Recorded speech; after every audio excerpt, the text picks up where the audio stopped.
En el fondo sus críticas son ad hominem, es sobre la persona y no sobre los resultados de la institución. Ni siquiera se dignan a escuchar con atención las cifras que nuestra compañera ha venido dando año con año. Tenemos, y lo acaba de manifestar, cifras históricas en recomendaciones y acciones de inconstitucionalidad, porque el punto de ataque narrativo de la reacción es ubicar a la Comisión Nacional de Derechos Humanos como palero del gobierno en turno. Quisieran que la realidad se adecuara a sus deseos, quisieran que la compañera que preside la Comisión Nacional de Derechos Humanos, en lugar de defender los derechos humanos de los mexicanos, estuviera golpeteando al gobierno en turno. Eso es lo que ellos quisieran.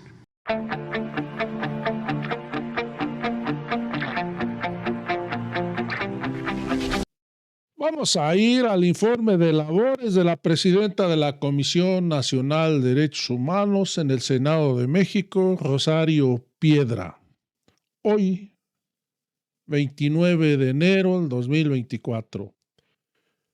La presidenta Rosario Piedra aseguró que en el 2025 marcará el inicio de una nueva etapa en la que no se seguirá el viejo esquema que calificaba al organismo por el número de recomendaciones que emitiese. Al presentar su informe de actividades ante el Pleno de la Comisión Permanente, Rosario Piedra destacó que gracias a un excepcional trabajo de equipo, la gestión que encabeza arroja los mayores resultados en la historia de la Comisión Nacional de Derechos Humanos. En la actual gestión se han calificado 78.799 expedientes de queja, lo que representa el 45% del total de los expedientes calificados en los últimos 15 años, dijo la presidenta de la comisión. En la presentación del informe anual, hoy, 29 de enero 2025. Y como siempre, la oposición quisiera que estuviera al servicio del PRI y el PAN, quisiera que atacara a este gobierno que encabeza Claudia Sheinbaum. Hoy se viven otros tiempos porque se acabó el tiempo dorado de la Comisión Nacional de Derechos Humanos, donde vivían con lujos, con chep, con camionetas blindadas del año, toda una farándula.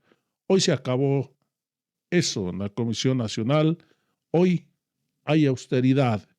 Y hoy se está haciendo un trabajo a favor de la gente que sí lo necesita, no a favor de los políticos o lo de los delincuentes. Vamos a ir a la intervención de esta diputada de Acción Nacional que, como siempre, para ellos todo está mal, pero nunca hablaron del caso del ABC de Margarita Zavala, que la Comisión Nacional de Derechos Humanos nunca se manifestó en contra. Vamos a ir a la intervención, después vamos a ir a la intervención que ya vimos en el intro del video del diputado del Partido del Trabajo, muy buena. Amigos, antes de empezar el video, te invito a que te suscribas a este canal. Es muy importante que le des manita arriba, actives la campanita y que recomiendes el video. Vamos a ir a este diálogo, a estas participaciones. Sigue en el uso de la palabra la diputada Marta Amalia Moya Bastón, del Grupo Parlamentario del Partido Acción Nacional, hasta por 5 minutos.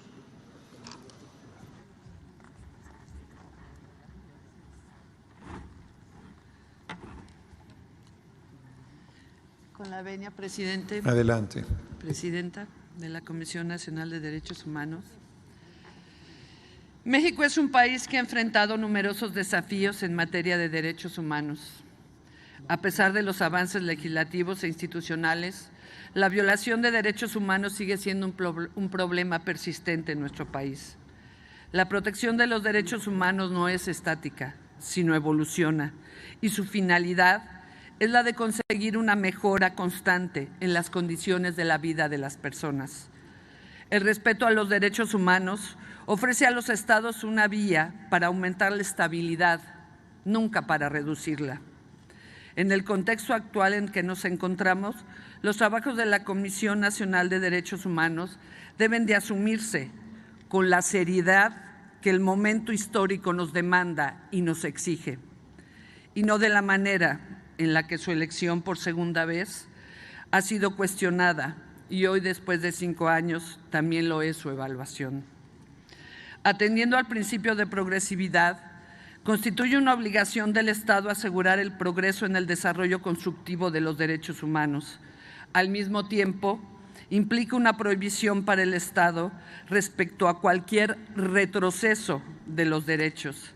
El Estado debe proveer las condiciones óptimas de disfrute de los derechos y no disminuir ese nivel logrado. Disminución que ha quedado claramente evidenciada con el Plan C, con todos los derechos que perdimos, en la que solo estuvieron presentes sus omisiones y su silencio en la condena. Las violaciones hoy de derechos humanos en México se manifiestan de diversas maneras y es claramente expuesta por diferentes organizaciones e instituciones, como lo describe Mariana Tercero de la Universidad Nacional Autónoma de México, y cito textualmente: en el contexto actual de México, el acceso a la salud para todos los gobernados se considera un derecho humano fundamental. Sin embargo, esa aspiración se ve desafiada por la alta violencia, principalmente perpetrada por la criminalidad y por la debilidad del Estado de Derecho. Esta situación amenaza el cumplimiento efectivo de este derecho y afecta la calidad de vida de las personas, perpetuando la precarización de las instituciones y la gestión pública. Supongo que ya estará usted enterada de cómo la Cruz Roja en Sinaloa tuvo que suspender la atención a heridos de bala después del atentado que sufriera una de sus ambulancias y de la exigencia de los niños que marchaban pidiendo el derecho a jugar y no sentir miedo. Esta es la realidad en que hoy estamos inmersos. Madres que con una foto en la mano y una esperanza en el corazón preguntan, buscan, insisten sin rendirse ni desanimarse, al igual que los periodistas que se preguntan: ¿por qué matar la verdad? ¿Por qué silenciar a aquellos que denuncian la injusticia? O la narración que hace Leopoldo Maldonado, director regional de Artículo 19, activista y defensor de derechos humanos, cuando narra el testimonio de Jorge, que narra cómo, con la voz cargada de memoria, dignidad y duelo, Jorge, su incansable hijo, preguntó: ¿cuándo se reunirán con las familiares de los periodistas veracruzanos? La respuesta que obtuvo fue: ¿para qué? Porque, como dicen ellos, la justicia llegará sola, de la mano de los justos que nos gobiernan, a base de relatos y saliva, no de acciones. Y en la medida en la que avanzamos de una crisis a la siguiente en todo el país, las víctimas y las comunidades se siguen organizando para demandar justicia, verdad y memoria. Memoria de todo lo que hemos perdido y que usted no defendió. Y en espera de que aquella presea que fuera dejada en custodia finalmente sea entregada como lo pidió Rosario Ibarra de Piedra, abro comillas y cito textual: te pido que me la devuelvas junto con la verdad sobre el paradero de nuestros queridos y añorados hijos y familiares, y con la certeza de que la justicia anhelada por fin los ha cubierto con su velo protector. Es cuanto, presidente. Muchas gracias, diputada Moya Bastón. Sigue ahora en el uso de la palabra la diputada Laura Cristina Márquez Alcalá, del Grupo Parlamentario del Partido de Acción Nacional, hasta por 5 minutos.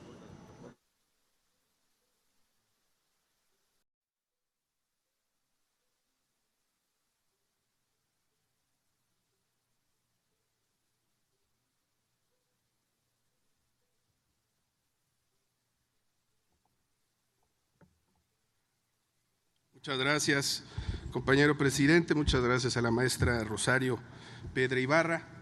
Con el permiso de todas y todos los compañeros legisladores, nosotros en el Grupo Parlamentario del Partido del Trabajo nos sentimos sumamente orgullosos de ser parte de este proceso histórico de transformación. una transformación en marcha, una transformación que es y será permanente, una transformación que no se puede detener. Y si tuviéramos que ubicar dónde radica la grandeza moral y la significancia histórica de este proceso, tendríamos que señalar que es precisamente en la conquista de derechos humanos para el pueblo de México. Ese es el espíritu detrás de un proceso político que ha pugnado desde hace muchos años y que finalmente lo puede materializar como un auténtico cambio de régimen que ubica en el centro de todo al ciudadano, al humano. Es el humanismo mexicano. Y si bien avanzamos en este proceso permanente de conquista de derechos, de plasmarlos como preceptos de carácter constitucional, para que no sean solo programas a la vieja usanza de la reacción neoliberal, para que no sean caprichos programáticos al arbitrio de la burocracia en turno, sino que estén consagrados en nuestra Constitución, pues por supuesto también estamos dispuestos a que una vez consagrados puedan ser garantizados y que el libre ejercicio de esos derechos humanos esté bien cuidado por todo el aparato administrativo del Estado mexicano. Este cambio de régimen pasa también por activar las potestades del Estado para realmente cuidar los derechos fundamentales del ciudadano. Y no solo es una construcción jurídico-constitucional, un marco jurídico que garantice eso, sino por supuesto en la praxis, en la práctica, en el ejercicio cotidiano, que los instrumentos que originalmente estaban destinados a eso funcionen para lo que fueron diseñados.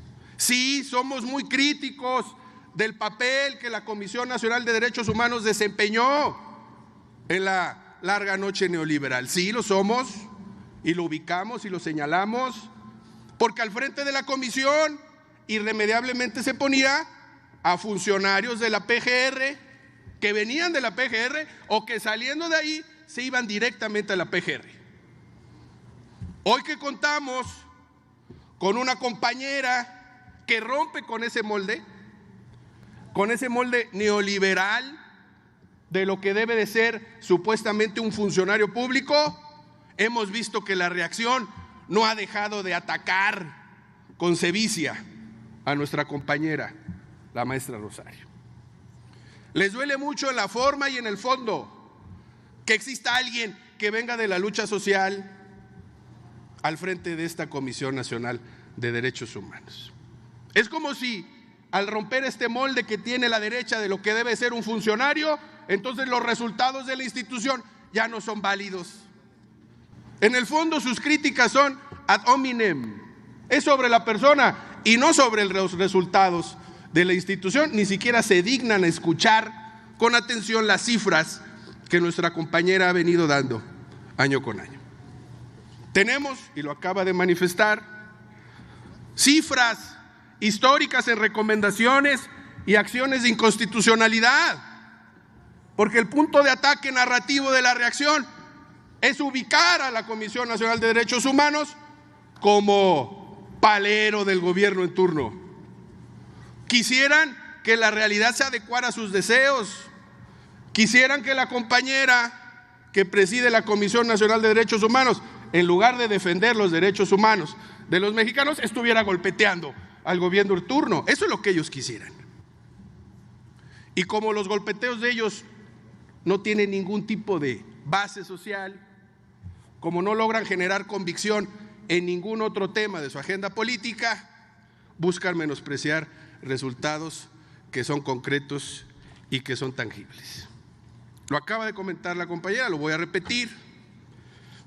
1,141 recomendaciones, 450 acciones de inconstitucionalidad y sobre todo hacemos mucho hincapié, sí, el proceso de austeridad republicana que significa utilizar el recurso que existe, porque si hay recurso, pero solo hay que utilizarlo bien. Y ese principio programático del proceso de transformación pues ha sido una clave de acción en todas las áreas. Y la Comisión Nacional de Derechos Humanos lo ha hecho de manera excelente. Ha logrado focalizar el presupuesto para lo que realmente le sirve al pueblo.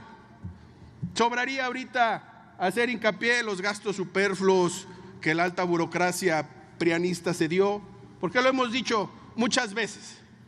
Pero digamos que en la Comisión Nacional de Derechos Humanos se acabó una casta dorada burocrática que simplemente continuaba una inercia de actuar burocratizado, esclerotizado, que realmente ya no fungía y ya no le daba seguimiento cabal a su función primigenia. Sí, se ha hecho un esfuerzo de racionalidad presupuestal, pero que ahora el 73% del gasto de la Comisión Nacional de Derechos Humanos esté orientado, escuchen bien, compañeras y compañeros, a actividades de protección. 73% del presupuesto es donde necesitamos que esté el presupuesto, no en choferes, no en camionetas, no en chefs particulares, sino en la protección de aquellas personas que lo necesitan y que lo requieren. Uno de los datos fundamentales que nos da la compañera maestra Rosario es que durante el año que se da cuenta ahorita se emitió un total de 77 recomendaciones ordinarias relacionadas con personas migrantes. Lo decía nuestra compañera legisladora Amalia García. Es la preocupación que todas y todos tenemos en este momento, la defensa de los derechos humanos de los migrantes, pero no solo de los migrantes mexicanos, sino de toda persona migrante, porque migrar es un derecho y ninguna administración ha velado por los derechos humanos de los migrantes como esta. Lo decimos con toda responsabilidad, porque si algo nos mueve es la empatía y la solidaridad humana, y nosotros anhelamos que nuestra transformación sea de carácter internacional, y frente a la oscuridad de Estados Unidos, la luz de la solidaridad humana entre hermanas y hermanos. 37 recomendaciones ordinarias y 67 recomendaciones en lo que va de la actual gestión. Un número sin precedente en la historia de la Comisión Nacional de Derechos Humanos. Iniciamos así pues un proceso de abierto conflicto contra una administración fascista, xenófoba en Estados Unidos. Y son momentos de definiciones donde tendrá que existir claridad política absoluta de todos los que estamos aquí como ciudadanos y de todas las fuerzas políticas de este país, porque ya inician algunos coros en redes sociales, en la esfera pública, que buscan incluso aplaudir las acciones del país vecino del norte, la persecución y misericordia que atenta contra los derechos humanos, y buscan hacerse de esa narrativa para fortalecer coyunturas políticas nacionales. Lo digo sin ambages. Veremos pues si la derecha reaccionaria sale corriendo en auxilio de príncipe extranjero o si actúa bajo los principios de nacionalismo y solidaridad con nuestros hermanos mexicanos. No son momentos para buscar una patria convulsa, confrontada, nunca han sido, y menos ahora. Necesitamos consenso y unidad nacional entre todas y todos, porque tenemos que defender hasta el máximo nuestras posibilidades a nuestros hermanos mexicanos. Y ahí hacemos votos, maestra Rosario, porque usted esté al frente de esa lucha. Contará, por supuesto, con el apoyo del grupo parlamentario del PT. Muchas gracias.